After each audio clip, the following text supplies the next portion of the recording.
Turning now to a bit of politics, and we're getting closer. Just 45 days to go before the midterm elections, and races are heating up in several battleground states. The balance of power in the Senate is in play. Could the GOP regain control? Joining us now to handicap some key races, the director of the University of Virginia Center of Politics, Larry Sabato. Welcome, sir. Great to have you here as always.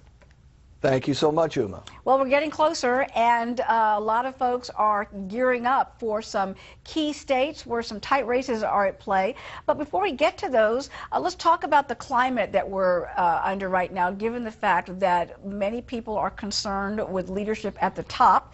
When you take a look at some of the Fox News polls that we have, just new ones, when you take a look at the president's job performance rating, for example, if we could put that up there, you can see that the disapproval rate, 57%, is quite high at this point. And when you ask people if they feel better off than they did in 2008, these are the numbers. 54% say no compared to 37% who say they do. So what do you make of those numbers, first off? Well, Uma, this is a classic sixth-year election. We call it the sixth-year itch. It means trouble for the White House. The president's ratings are low. People are feeling badly about a number of things. So the ground is fertile for GOP gains. And at my operation, the Crystal Ball at the University of Virginia, we expect Republicans to pick up seats in both the House and the Senate. In the Senate, which is really what this election's all about, the minimum Republicans can pick up is 4 seats, bringing the total down to 51-49, Democrat-controlled. But right now, I think the Republicans are edging ahead in enough states to give them a narrow majority. You were right to mention the 45 days, though. The final 6 weeks are absolutely critical, and some of these races will flip and flop back and forth. Do you think voters, though, are really honing in on the races at this point? Because there's a lot of apathy towards Congress right now. Yeah, there's no question about that. It's hard not to. Their approval rating, of course, is in the teens. In some polls, has been in single digits. So I wouldn't say the American public is energized about the midterm elections. But again, by election day, people will be. There'll be a much lower turnout than in a presidential election. And from what I've seen, Republicans are generally more energized than Democrats, and that, of course, helps Republican candidates. Well, let's talk about some of the key states that we're looking at where there's some tight races. In Kansas, lay it out for us, please.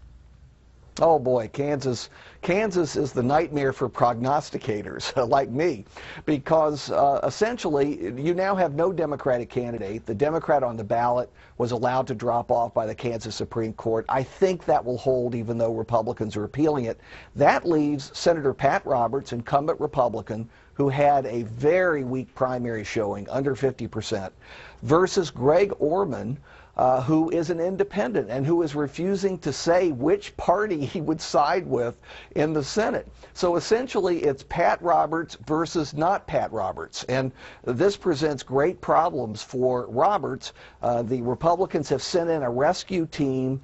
He's behind in the polls right now, but let's remember, Republicans have a deep pool of voters in Kansas. It's a very red state. Absolutely. And in Louisiana, there's definitely a lot at stake for the voters there who are engaged with the candidates and engaged in a very tight race there as well. That's exactly right. Senator Mary Landrieu, a 3-termer, is running for her 4th term. She's never gotten more than 52% of the vote.